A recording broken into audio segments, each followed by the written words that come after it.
Good afternoon and welcome to the Natural Resources, Agriculture and Open Space Subcommittee. I'm your chair, Delegate Regina T. Boyce, and we are here going to talk about a series of bills. Um, um, and I think we're just going to go ahead and begin with HB. Oh, nope, can't do that. Let's go through, oh wow. Let's start with HB 812. I want to have a discussion on it. This is Delegate Long's Tri-County Council for Southern Maryland. This is an interesting bill, but we are trying to gather some more information. Kristen, Council is gathering more information from appropriations about this particular appropriation in general, and also the appropriation as it relates to an additional funds. Kristen? So yeah, that's correct. And so do you want me to just describe the bill? And okay, so the bill permanently extends a requirement beyond 2025 that the governor include funding in the annual budget bill to the Tri-County Council for Southern Maryland from the Cigarette Restitution Fund. The bill also increases the required annual appropriation from $900,000 to $1 million and authorizes, but does not require, the governor to include an appropriation equal to 5% of the amount allocated to the state for that fiscal year under the Cigarette Master Settlement Agreement. And as the chair mentioned, I have reached out to some budget folks to kind of better understand the state of the Cigarette Restitution Fund and what's available under that. So unfortunately, and as I told the sponsor of the bill, and as I told Kristen, the council, I've been reading a lot this weekend about the CRF, it's a Cigarette Restitution Fund, and what it was used for, why it was used, and the monies that were supposed to come to SMIDAC. And I honestly am not sure about whether or not there is funding left, or if there wasn't any funding left, and then this program continued to be funded over the years. So there, let me speak for myself, confusion for me about around the funding of this program. It doesn't seem like $100,000 is a big deal, but it seems to be, given written testimony, where these additional funds go. It seems to be a little confusing about the impact of $100,000 to add to this program. So we're going to hold this for now until we can get those answers and get some understanding about the funding and how the funding has worked to date, especially as it relates to the last extension that extended it to 2025. And now we're asking for a permanent extension. We just don't know money, where it is, where it's coming from. Is there money left in the Cigarette Restitution Fund? So we are going to hold that until we can figure that out. Let's go, Kristen, to 1042. I have talked to the bill sponsor and the firm working around this, and I think this may be a summer study, but I want to have Kristen just explain in general what the bill does. That bill is establishing the Maryland Agricultural BMP Best in Show program to provide and prioritize the use of certain funding relating to agricultural best management practices and to increase the cost effectiveness and environmental, social, and health impacts of state-funded best management practices. The fund or the account in the program was I might not be able to answer. I'm on the subcommittee, but if sorry. Funding for the account that was going to be supportive of this program came from several existing funds, the Bay Restoration Fund, there was authorization, the 2010 Trust Fund, and the Clean Water Commerce Act. And so we don't have any amendments, but that's the basic structure of the bill. Thank you, Kristen. And so I talked to the sponsor as well as the lobbying firm working on this. And I respectfully asked, the problem is trying to solve whether or not there are redundancies, and is this something, is this something that's going to enhance certain programs? Is it just another program to work in conjunction with programs? And so it seems like we may may need to kind of hold this or figure out more information and then have this as a project over the summer, and then figure out, is this something worth bringing back next year? I see Rachel on the call. Do you have any thoughts about this bill in particular? Sure. Thank you, Madam Vice Chair. I think that obviously all of the agencies involved are prepared to support the bill. We understand that between this bill and HB 1165, the whole watershed bill, both of these are intended to help meet the Chesapeake Bay goals by taking some of our existing resource conservation funds and diverting them to specific projects or specific practices. I know that we offered some amendments, multiple agencies did. I do think that a study would probably give us more time to make sure that we're rolling this out in the best manner possible. Rachel, we don't have those amendments. I've looked all over in my folders, and I can ask Leslie to see if I just missed it in my emails. Okay. Madam Chair, Rachel did send me amendments Okay. that she had sent to the sponsor, but we never received any sponsor amendments. And Got so from my understanding, the decisions weren't quite made by everybody who Got was it. involved. But if I do have them. Yes. Okay. So we were told that most of our amendments were being accepted, and in good faith, we testified favorable with amendments. But I think the other agencies are in the same boat, even though we're all agreeing to allow for the reallocation of 3 existing pots of money. But we have not seen a reprint to know what amendments were accepted and what weren't. Okay, because we really didn't have any per se. And so I do apologize for that. I know that there are concerns about this kind of standing up this program to then have money taking out of these other kind of existing funds. And so there was some opposition to that. I can see Jay slightly shaking his head in that regard. And so I don't know if, again, because I haven't seen those amendments, if the amendments wanted to quote unquote stand up a study of some sort to look at, is this worth kind of like another program? And especially because we're doing the whole watershed, I would argue that is the thing that we're doing versus trying to stand up something else again. In my own testimony, or excuse me, in discussions, was really asking about the whole watershed program and when we plan to see potential results after the pilot, after 5 years. So, Yeah, and I think one of the challenges is that none of the amendments for this Best in Show bill were about a study or a work group, but we have our existing cover crop program, which is our most successful resource conservation program as it pertains to enhancing the quality of the bay and other watersheds. While this bill, the amendments would divert some of the funding from the Bay Restoration Fund that we typically use for cover crops, we still support that concept because it would incentivize farmers to use more than just one of our resource conservation programs. So we take that cover crop funding, but they'd be able to use it instead of just cover crops or riparian buffers. It would incentivize farmers to use at least 3 of best management practices. So can they do that now, Rachel?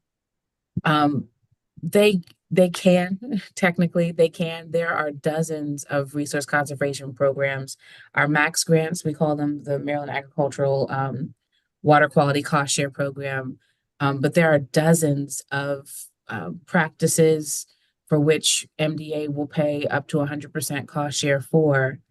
So technically, yes, a farmer could say, I choose XYZ, I choose 1, 2, 3, 4.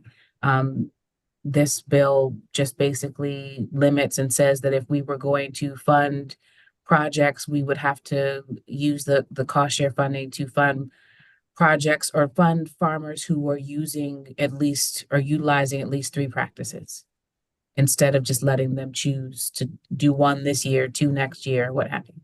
Yeah. So again, you could do that now though, Yes, without this bill. yes. Delegate Tarassa. Thank you, Madam Chair. Let me just clarify.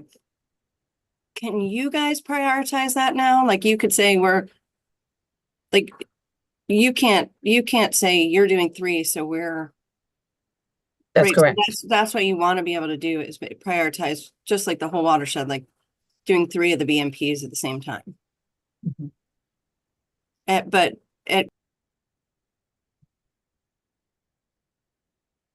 You're on mute.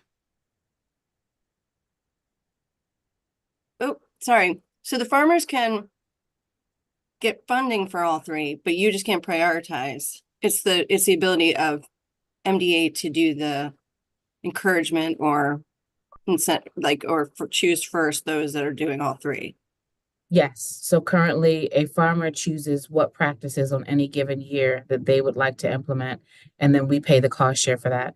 The difference with this bill is it would require us to use a certain portion of the bay restoration funding for cover crops, specifically for projects where at least 3 practices were being implemented. So we would still have some fundings reserved for farmers who chose just 1 or 2, or just 1, or what have you, or 5 if they wanted. But Right. this particular bill, yes, targets and says that a certain portion of our cover crop funding has to be used for projects that incorporate at least 3 best management practices. That I have to say that makes a lot of sense to me, especially given the state of the Bay and the fact that a lot of that is at least attributed to issue on agricultural land. So how does this, can we go back? And I understand we may be just doing summer study on this, Madam Chair, but how does this, can you just say again how this impacts the whole watershed bill? You're asking me? Yes.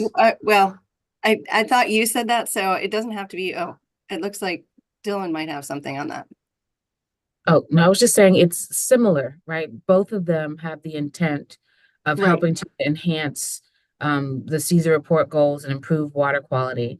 Whole watershed specifically says that we must use funding from these various existing sources for 5 pilot projects within the watershed or Right, and Chesapeake one Bay of them's on watershed. ag.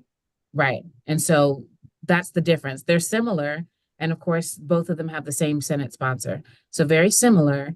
Both of them are intended to help improve water quality goals and try something different to see if that enhances Okay, our water quality. thank you, I appreciate it. You're welcome. Dylan.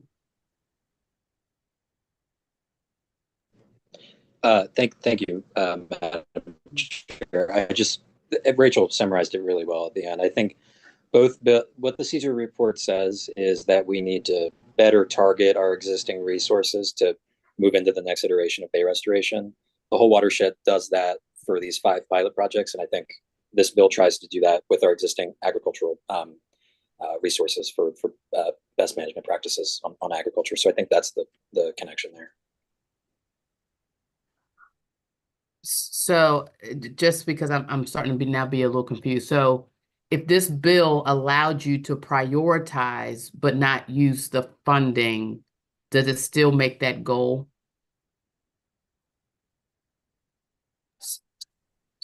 So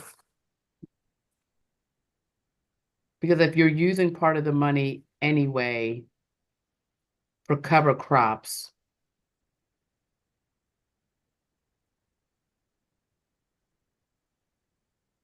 yeah, I think I'm a little confused. So you could do this, but you want to prioritize to do this so it gives, I guess, a farmer more incentives. But you're also using more funding from Bay Restoration and the Coastal Bays Trust Fund. I'm Yes. so confused. So based on what the sponsors shared with us that their intent was, yes, this is the intent of the bill. And again, we haven't seen a final reprint, but the intent of the bill is to incentivize farmers to utilize more than one best management practice. There are some who use one, there are some who already utilize multiple. The intent of the bill is to make sure that funding is used to prioritize projects or farms that are utilizing the maximum number or as many as possible best management practices, and in the effort to hope to see an improvement in the water quality over time. So in one swoop versus piecemealing, one this year, one that year, one another. Okay, Yes. I'm gonna go to Delegate Ziegler. Thank you, Madam Chair. So does this threaten the availability of cover crop funds? I mean, there's a limited amount.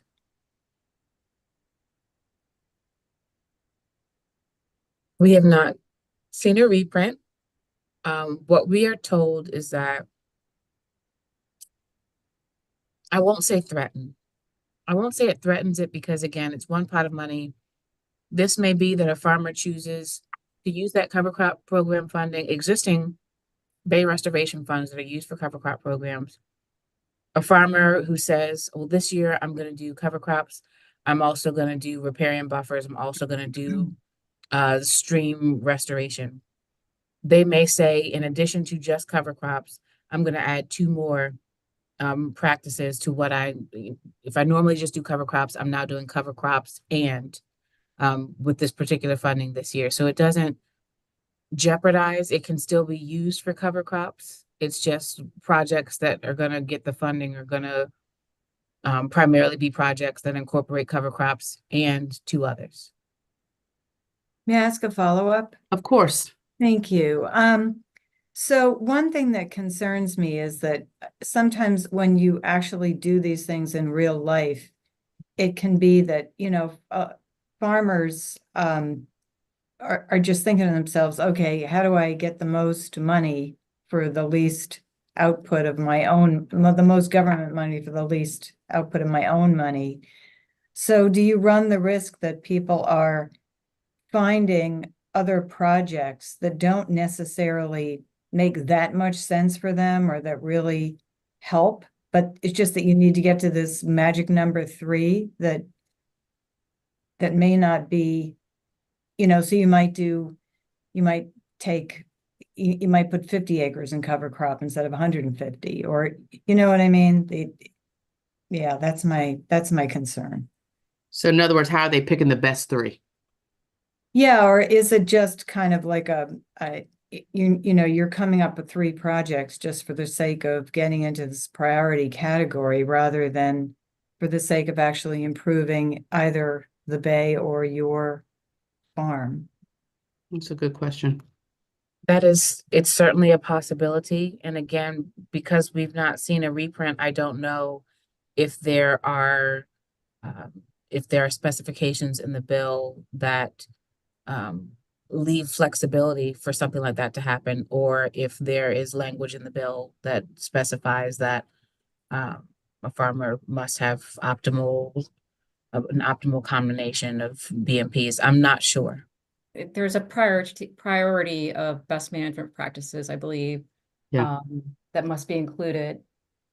And so I think the idea is to get the best effects, instead of having a scattered approach where somebody is just doing a BMP over here and someone's doing one over here. They're trying to get this collective beneficial impacts and target to certain types of best management practices. That's in the bill as drafted. Yeah. Thank you. No problem. Delegate Ruth and then Delegate Terasa. Thank you, Madam Chair. And just following up with Delegate Ziegler's comments, I think that's a really, important point. And while I totally get the idea that it's better when we do multiple things together, I would also have concerns that projects might be done just to get the priority when they don't need to be done. For example, just say a stream restoration that might not need to be done, might be added just to be able to get the priority. So I think that's something that we need to consider. And I did find a language in the bill if anybody Yeah. wants me to. Page 6 and 7, I believe, Yeah. Kristen. Yeah, so it requires the department to prioritize best management practices that are demonstrated to be in close proximity and likely to provide enhanced and accelerated benefits to a particular area of shallow water habitat that's potentially capable of reducing pollution to waters of the state sufficient to reach an ecological tipping point, or likely to reduce health burdens for nearby residents through the reduction of exposure to air pollutants or contaminated drinking water. And then it has the list of what types, certain types of BMPs that would be included in those priority practices. Yep. That's page 6 and 7 of the bill, correct, Kristen? That's correct. Delegate Ruth, did you have any further questions? Oh, you're good. Delegate Tarasa. Thank you, Madam Chair. So I have a number of questions, which I can take some offline, but I just want to check. This doesn't require stream restoration. That's just one of the possible BMPs. Is that correct? The BMPs would relate to there's vegetative environmental buffers, fencing, riparian tree planting, wetlands restoration, small scale urban agricultural practices, mussel restoration, bioretention. These are something that would be implemented on an agricultural property. There's Right. not really talking about stream restoration in this bill. But stream restoration would, from what Ms. Jones said, I thought would also be included. The bill has a list starting on Okay. page Yeah, sorry. 28 and number Okay. 6 to page 7, line 10. It says a wetland restoration or establishment, Okay. stream exclusion fencing, environmental buffers, hedgerows, windbreaks, land retirement and conservation. I don't see anything that specifically says stream restoration. It's not Yeah, and I want to. sorry. Yes, sorry about that. To clarify, that was, I know we have various stream conservation programs, and so restoration is what came to my mind, but yes, stream restoration isn't specifically what I meant. That's more a watershed, the other bill, but there are several on our website. There are several current projects that fall under that, and so. So, okay, stream so, crossings are one of them. oh, sorry, I didn't mean to interrupt. No, I think that doing multiple, as long as part of your analysis is that those projects are necessary. I do understand what Delegate Ziegler was saying about, not doing sort of extra projects that aren't necessary, but to the extent that any of those are applicable on their property, I think it makes a lot of sense. I mean, I think looking at the Caesar report, one of the main things is that if you're just doing one of those things and not multiple in the same area, same watershed, it's not really a watershed, but it's the same, however you want to phrase it. And we also know that if you are going to do stream restoration, it's a lot less destructive on farmland, generally speaking. So I applaud that part, and I like that. The only thing I would mention is that just sort of in the discussions of stream restoration contractor, which is part of the whole watershed, do you think that these activities would tie you into the whole Watershed Act and make your folks, or make the folks who are doing this need to become licensed? Or have you guys looked at that? I just want to make sure you're looking at that before we get further. Dylan might have something. I just saw him turn his camera on. Although I guess that's DNR, so he's not looking at I think MPA. these are just the practices that are implemented by the farmer. Right, but I just want to make sure that Not as we're defining stream restoration, it It's not- doesn't Oh, doesn't we're make you not, guys. It's not in this bill. not in this bill. No, I Yeah. understand that, but if you're looking at doing these, anyway, we can talk offline about that if that's not something you've looked at.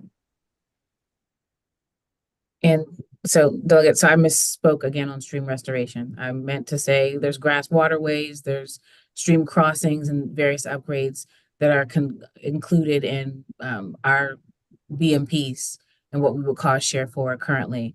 And so the whole watershed is different. That's going to be specific to 5 projects. It would not be exactly the same as this, but they're meant to Right. be in correlation with this. And so I Right, but if don't you're necessarily yeah. have your stream restoration answer. Okay, no, I can talk to you offline about that, but I guess doing 3 BMPs, it's sort of similar. It just doesn't include the stream restoration piece. Sounds like that's separate, but the 3 BMPs is the same concept that more BMPs in the same area. Can I ask a clarification? The bill in particular, and Kristen can clarify, has a priorities best management practice included, which I read as it would be one of these 10 that would have to be considered. So yeah, correct. The list of agricultural best management practices, the bill as drafted requires, I think, 5, but I believe the department was working with the bill sponsors To do 3. to do 3. But it would be 3 of this list. I believe so. Okay.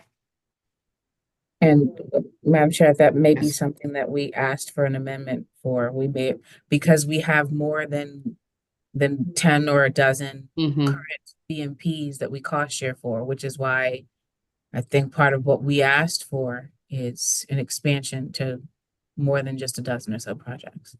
Okay, I think a lot of discussion on this bill, and we're going to respectfully move on to, because we do have a big list, and I know I want to move on to HB 1338. And I know Delegate Ziegler presented this in Yeah, committee. it's a local Howard County bill, which is decreasing the term of office from 5 years to 3 years of a member of the Agricultural Preservation Advisory Board in Howard County. Members serving on the advisory board on the bill's effective date may serve for the remainder of their 5-year terms. And then each subsequent member appointed after the bill's effective date must serve for a term of 3 years. If I remember per my notes, there was no objection to this bill. It's a very quick bill hearing. Yes, it was. Delegate Otto. Thank you, Madam Chair. I'd move the bill. I Is thought there the sponsor made a fine explanation of why they were changing the term. So I'll second it. Thank you. Any Madam Chair? Yes. Never mind. No. Nope, never mind. I'm good. I'm happy. Sorry, I was on the wrong bill in my head. Okay, we're on I'm totally in favor of this one. 1338. Any other discussion? All in favor of moving favorably HB 1338 signify by saying aye. Aye. Any opposition on this local bill? Okay, thank you. 1358 1358 is a bill everybody wants, and we're trying to figure out, we've had some amendments. We're trying to figure out how to amend this bill so that, one, the department and the city and the community can start working towards this partnership. But we understand there is a fiscal note implication of mays and maybes. And so I just talked to Dylan as I was walking over. I've talked to the appropriations chair. I've talked to the sponsor. And so, Kristen, there's a desire to move this bill forward in a way that would remove this very large fiscal note and look at essentially planning of this, discussions and planning of this park or this partnership in the next year to 2 years, without necessarily saying that we're going to, on day, I don't know, in December of 2026, establishing this park, which then puts DNR in a position to have to actually manage a park that we're not quite sure of all of the details about. So, Dylan, So did should you I wanna? talk with Dylan offline, or are you going to discuss any of that here? Or Dylan can discuss some of that here, and then we can, just so I just want folks to know what is happening and why it's happening. Dylan? Thank you, Madam Chair. I think, yeah, so the fiscal note, there's kind of three parts of the fiscal note. So firstly, there's the more immediate 500,000 estimated cost. And then there's kind of long-term ambiguous costs, operational and capital.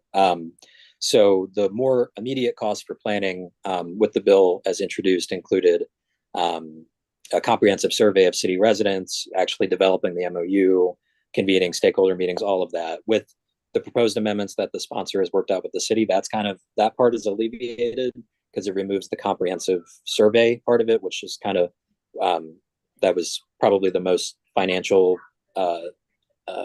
part of the fiscal note for the more immediate. And then there is the long-term ambiguous fiscal note of we put in potentially $3 million for annual operating costs for staff for the park, and then potentially up to $20 million in capital critical maintenance funding, just because we, as of right now, the department does not know kind of what we're looking at with regard to the park, what staff is going to be required to maintain it, and what critical maintenance or capital improvements are actually necessary. So that's kind of the fiscal note overview. So there's like an ambiguous part and a more immediate part.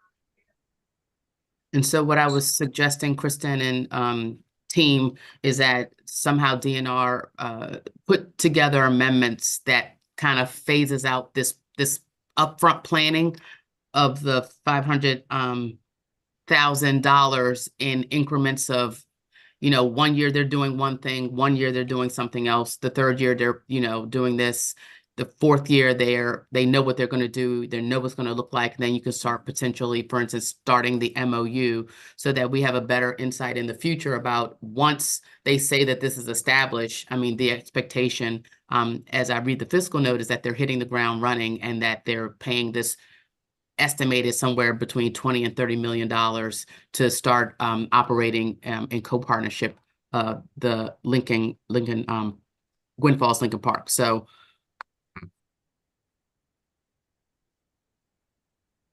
I think there's a delay. Dylan? Yeah, I would just say thank you, Madam Chair. I think yeah, I think just to provide additional clarity too, the sponsor and the city, we did discuss removing the comprehensive survey part of the bill, and that would lessen the immediate fiscal impact. But I think with regard to providing the legislature and our agency and city with the complete picture as to what the fiscal ramifications of this are going to be when the park is actually established, I think that's what the work group process would help develop. Okay. Well, Dylan, we would need, and I don't know if I want to open up the floor to any discussions about this particular bill and the partnership. I do want to make note that this is an actual recommendation in the Maryland Great Outdoors Act to, when we had the commission, I believe recommendation number 2 was essentially to create a state park in the city. And then once we discussed it, I helped bring the city to the table to show all the great things they were doing. After they did the consultation and the reporting, recommendation now, I believe it's number 18, Dylan, suggested a partnership with DNR and Gwynn Falls Lincoln Park, because it is the second largest urban park in the country. Dylan? Yeah, thank you, Madam Chair. I think you're spot on. And I think the other thing I failed to mention is we want to do this right, and we're excited about this. And Baltimore City, there's only 2 jurisdictions in the state that don't have a state park, Baltimore City being one and Wacomico County being the other. So I think a priority of this administration is to get into those spaces that we haven't been in for the past, and this bill would do that. But we do want to do it right and provide all the necessary information to everybody on how to do just that. Okay. Any other discussions about this bill, this partnership, thoughts, concern?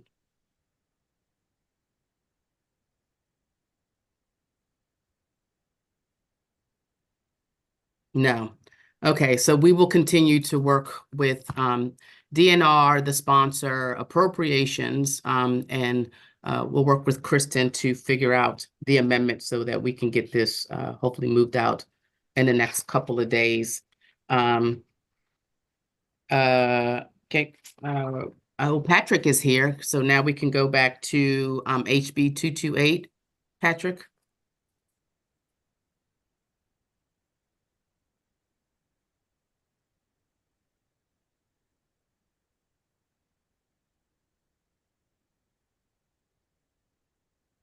You're on mute.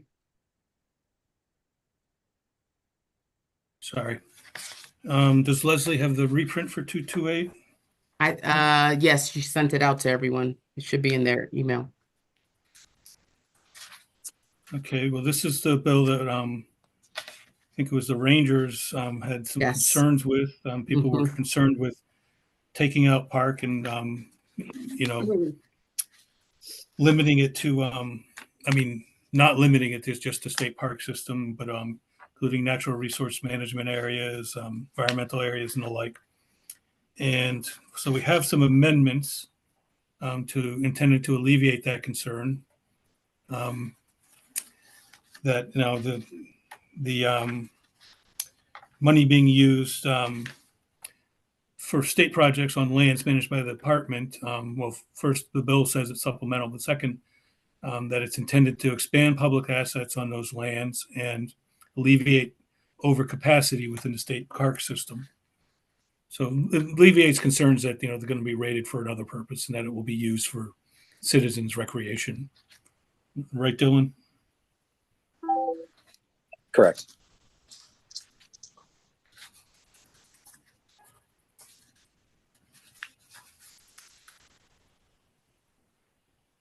And Madam Chair? Yes, I was gonna say, do we want to bring up the bill so we can actually go through it, please?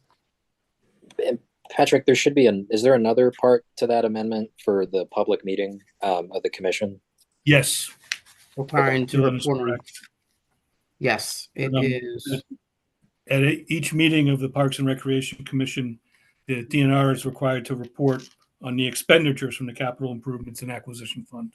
So that's page 4, line 29. It's page 4 after line 29. Yes. Mhm. Patrick, do you want me to try to share my screen? Do you have it? I should have it in the email. Let me look. Yeah, Leslie should have it as well. Oh, okay. I didn't realize. Whatever's easiest. I have a copy on my desk. You can go ahead and share your quickly. This is 228. Yes, ma'am. Yes. Okay, hold on.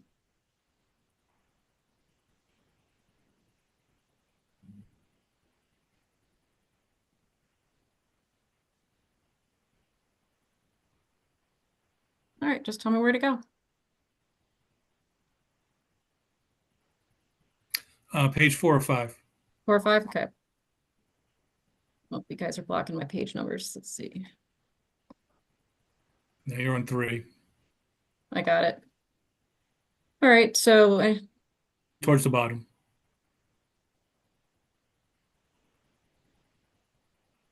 There you go. Stop.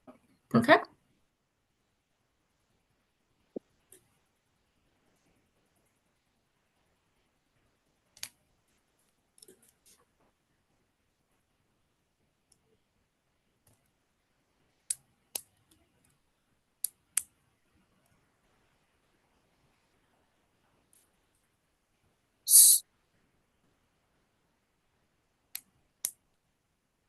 And so Patrick, just so we're clear too, given the Rangers amendments, they are now okay with this bill. My understanding, Dylan might know firsthand. Dylan? Yeah, Madam Chair, Bruce Beriano is the lobbyist, and he has confirmed that he is comfortable with these, with both the commission language and the other language at the top. Okay, and the commission language was, I know there was adding someone, go back to, The commission language right here being that we have to Quarterly. report on any oh, that was that. expenditures out of the fund. Yeah. Okay, there was something else I remember he asked for as it relates to actual rangers, but I guess maybe it was resolved. Okay. So those are essentially the amendments. Is there any discussion on the bill and the amendments? Delegate Jacobs. Thank you, Madam Chair. So it says that the first 70 million received by the fund bank may only be used as follows. So tell me how this will affect we have lakes in this state that are in dismal condition that we've been lobbying for several years to have improvements made. And the promise when this bill passed originally was this would take care of those the funding to and make those improvements in those lakes. And I'm not talking about just Deep Creek. They're, the state owns, I think, 16 lakes or something like that. Okay.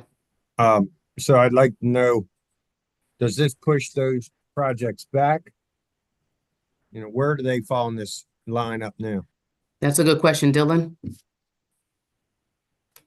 Thank you, Madam Chair. I think we're talking about kind of two separate things. So this fund that you're looking at for the 70 million is the Park System Capital Improvement and Acquisition Fund that was established under the Great Maryland Outdoors Act, which is for these variety of different buckets for our state park system. I think the matter that you're referring to, Delegate Jacobs, is in this bill, in the Great Maryland Outdoors Act as originally passed. Senator Edwards put in an amendment that extended the sunset for the State Lakes Fund, which I believe is set at $1 million. I don't know the specific number, but it's an annual amount of money to the Department of Natural Resources for to do the work and across the state in our state lakes, including Deep Creek and a variety of other lakes. So that's actually not a part of this fund. There has been separate legislation introduced this year by Senator McKay, and I don't know the exact delegate. I want to say Delegate Heimball, to extend the sunset on that funding.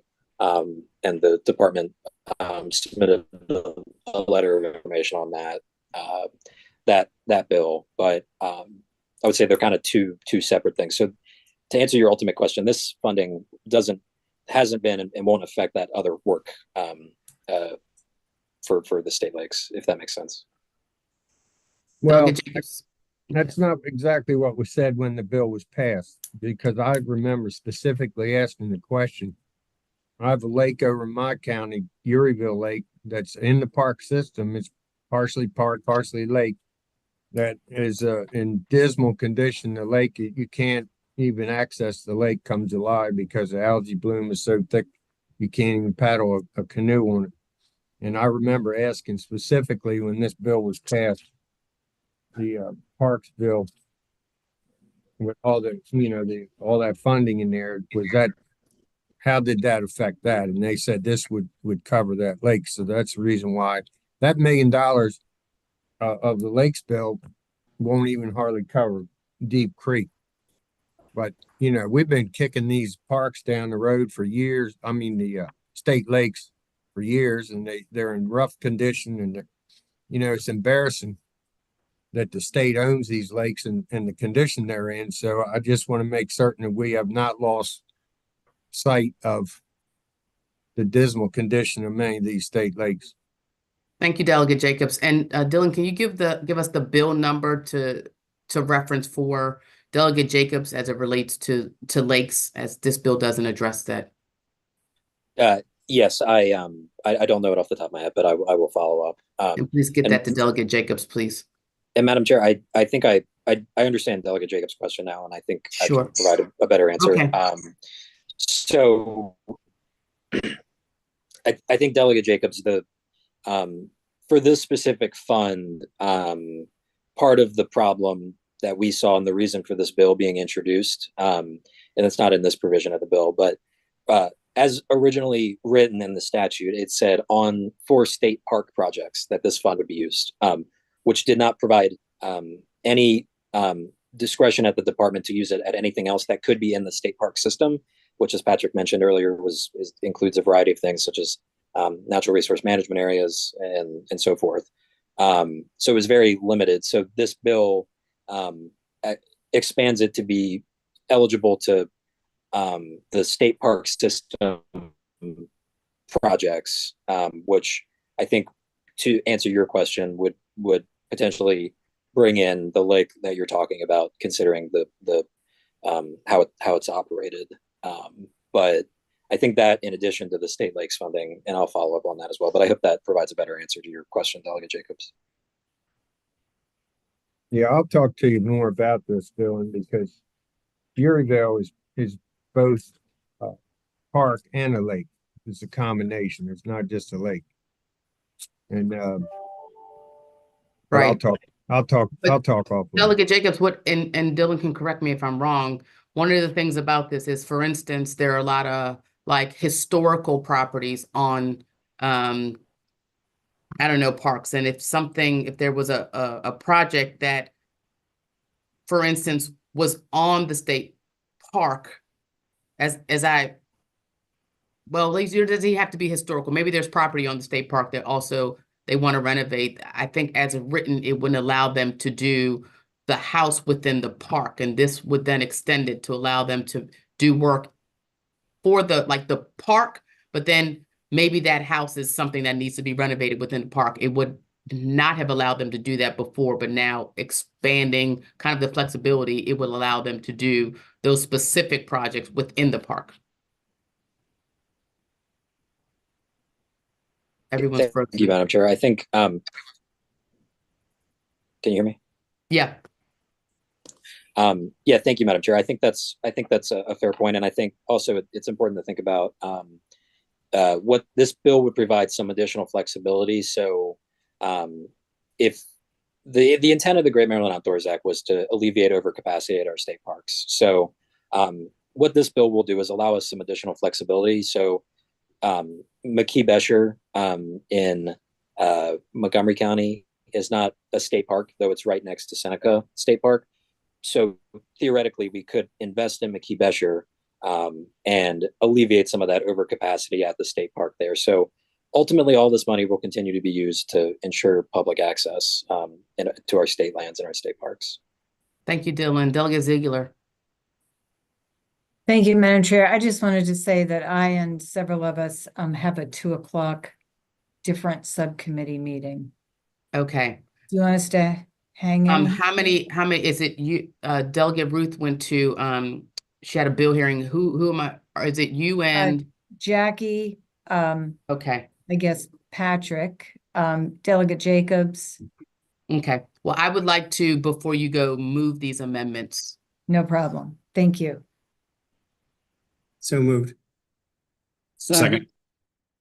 Thank you. Any discussion on the amendments beyond Delegate Jacobs' concerns, which we are going to work to resolve? Okay. Madam Chair. Yes.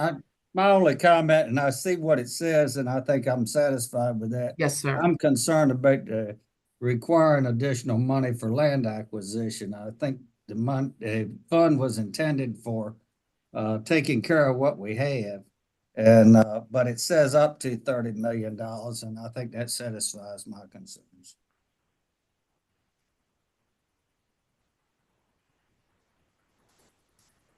I mean, the point of it goes back to the Great Maryland Outdoors Act, in that, for instance, I know but they give an example of sites of significance to history of African American, Asian, Indigenous, or Native American and Hispanic Latino populations in the state. For instance, historic beachfronts that were snatched from African American families and communities, they could potentially, for instance, buy back that land and put it back in state use. So that's really what that money is about, Delegate Otto. I hope that's okay with you. Okay. Any other discussion on the amendments? All in favor of the amendments of HB 228 signify by saying aye. Aye. Any oppositions? Any abstentions?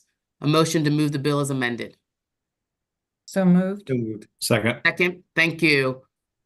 Any discussion on the bill as amended?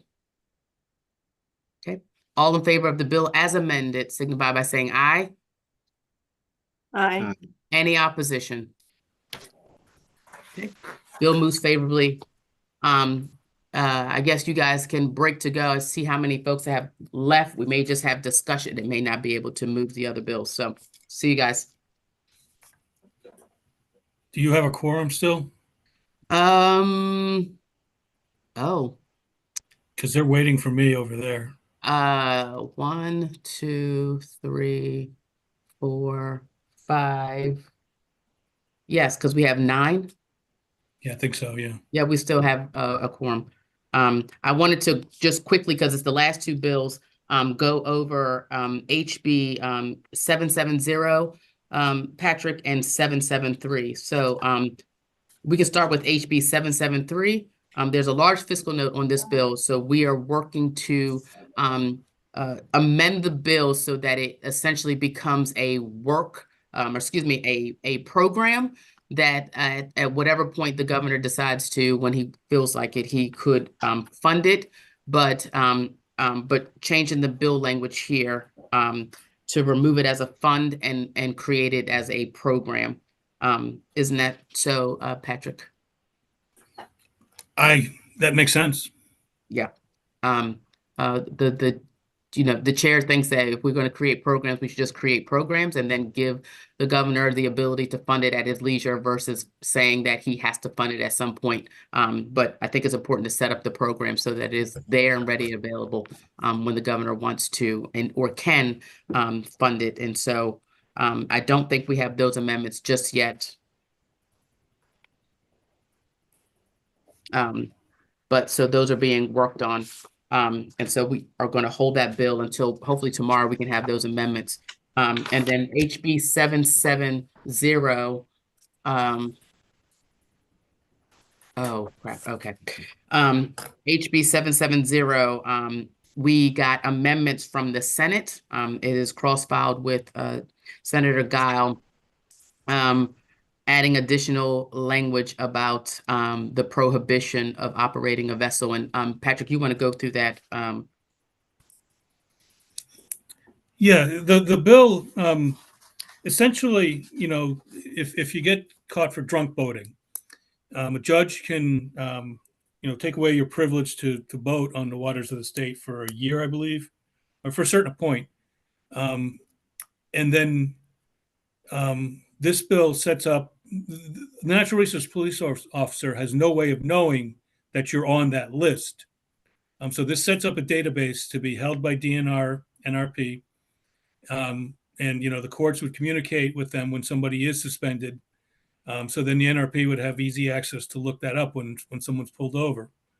Now the problem and the reason for the amendment is that there is actually no violation of violating that prohibition against driving a boat when the court has suspended you.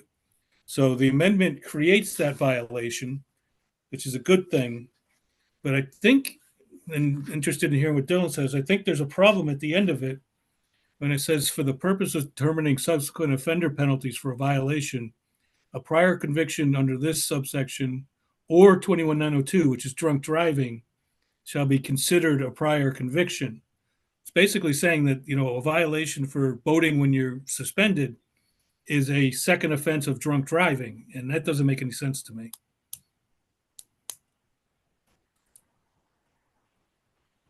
So it sounds these are like the Senate amendments that I'm looking at. Say that again, Patrick.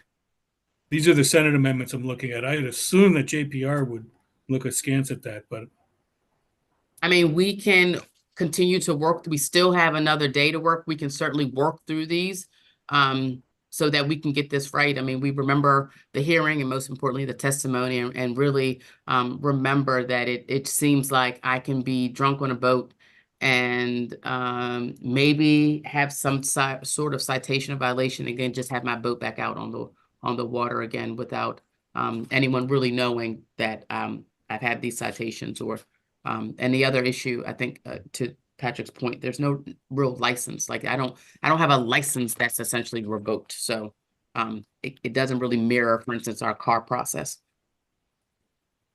So if we want to work through those amendments, Patrick, we can do so. Okay. Okay.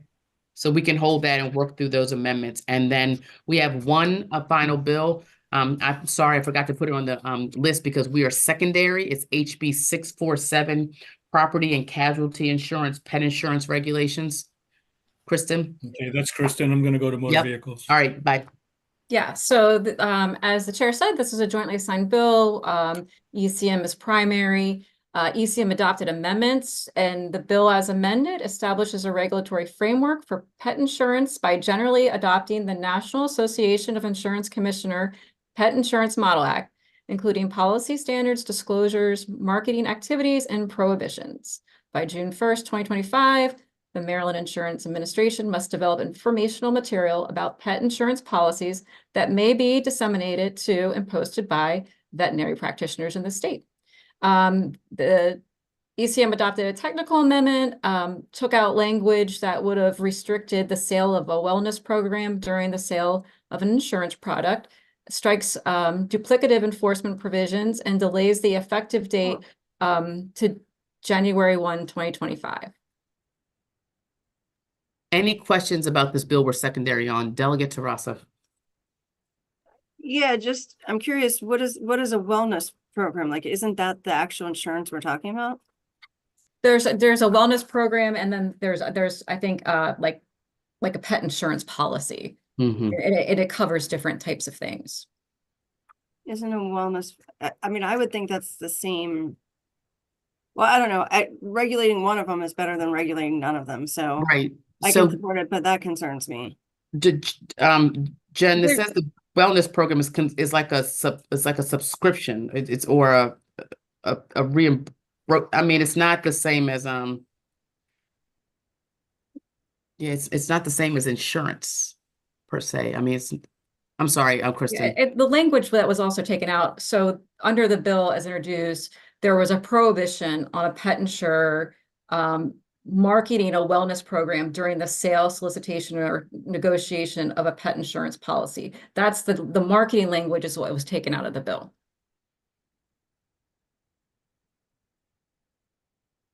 Say what again? The 3 words you said, and then marketing was taken out. I think I said more than 3 words, so I'm not sure where to summarize. Oh, okay. You listed okay, just say the last sentence. So the bill would have prohibited a wellness program from being marketed during the sale, solicitation, or negotiation of a pet insurance policy. That language is being stricken from the bill. Okay, I gotcha. All right, thanks. Are you good, Jen? I'm sorry, Delegate Tarasa. Yeah, that's fine. Yes. I Are you mean, sure? I don't know if I love that, but I'm happy to defer to the committee that heard it first and support it. Okay. Well, I'm going to go to Delegate Allen, then Delegate Baker, and then we'll come back to you to see if you're feeling better. Thank you, Delegate Madam Chair. No, I just want to point out if there's any lingering questions about the wellness plan versus insurance question. My family, we have a wellness plan for our dogs. It's a monthly payment you make, and in exchange, twice a year your pet gets a vet visit. So that's what it is. That way, when you take the vet, when you take the pet into the vet, it's not one bill that whole time. Like most of the time when we go in, we don't owe anything when we go to the vet for their regular twice a year checkups because we pay monthly. That's really what it is. Then what would an insurance plan be? Sorry to jump in. But An insurance plan would be something like, a policy in case you take your pet in for an emergency or something like if I had to take my pet in because an accident happened and they had, massive, Okay, internal so it's- bleeding, yeah. something like that. So I'm not happy to hear that the wellness plan, because that's what we think of when we think of health insurance. You have both the major medical part, which sounds like the Mhm. insurance part, and you have the and you have the wellness piece, which is, you know, you get copays for your annual visits and whatever else you need in the meantime.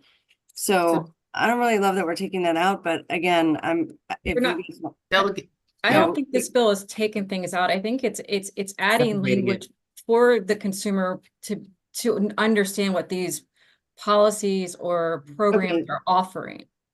So Delegate Tarassa, one thing about this bill, and I met with the sponsor during the interim, is that pet insurance is becoming popular, but it's not fully regulated. And in the past, before pet insurance, if your dog got sick and they were sick, or your cat got sick, your animal got sick, really you were taking them to the vet to be checked and sometimes just euthanized, right? And so now we have, I guess, kind of starting this this kind of process of actually care for animals. And so one of the things that has to happen is the regulation of pet insurance, because people often they're paying something, they don't know what they're paying for or how they're paying for it. And it's still somewhat based in an emergency only type of care. So really, to Delegate Allen's point, is like, yeah, you have the insurance in case something happens, because most times the fees are so high to kind of correct whether it's a hit and run or some disease, that it's usually the option is just to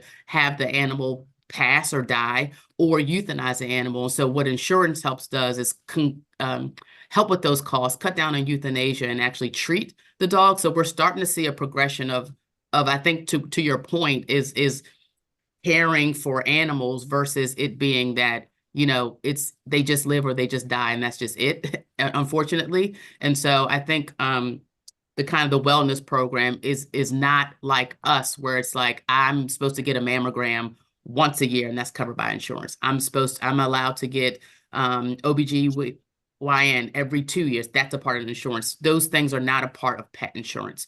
Delegate Baker.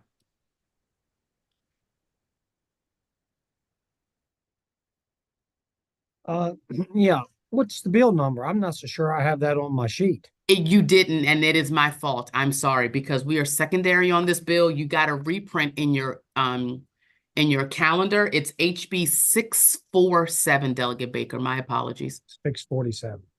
Okay, thank you. You're quite want welcome. to be able to look at it. Thank you. Any other questions about a bill we are secondary on that comes from, I believe that's HGO? Or was that ECM, ECM? because they have jurisdiction That's over right. insurance. That's And this is right. what this bill's relating to. Who are very strict. Delegate Stein. Yeah, thank you, Madam Chair. Just to echo what other people said, I know that pet insurance is becoming more popular.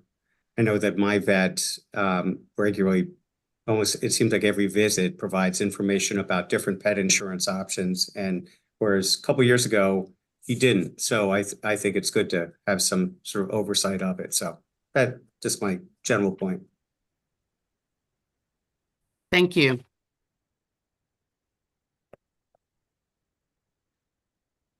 Delegate Baker, do you have another question? Oh, no, good job. Look at you with your hand raised. I'm so impressed. Is there a desire to move, I guess because we're secondary, do you need to move the amendments and then the bill, Kristen? Correct. Is there a desire to move the amendments? Move the amendments, Madam Oh, Chair. wait a minute. Do we have a quorum? 1, 2, 3, 4, 5. We have 5. 1, 2, 3, 4, 5. Oh, Yes, 6. okay. We have 6. Including, well, yeah, I guess including me. We have 10 members overall, including you, so. Okay, 6. so we're just over. We're 6. 2, 5, 6. Yeah, I guess that works. Oh, it's 7 of us, 7. including me. There's 7? Okay. Including me, there's 7. Yep. 1, 2, 3, 4, 5. Okay. All right. So we have a first and a second on the amendments. Any discussion on the amendments? All in favor of the amendment signify by saying aye. Aye. Aye. Any opposition? Bill is amended. So moved. Is there a Second. second? Thank you. Any discussion on the bill as amended? Any further questions?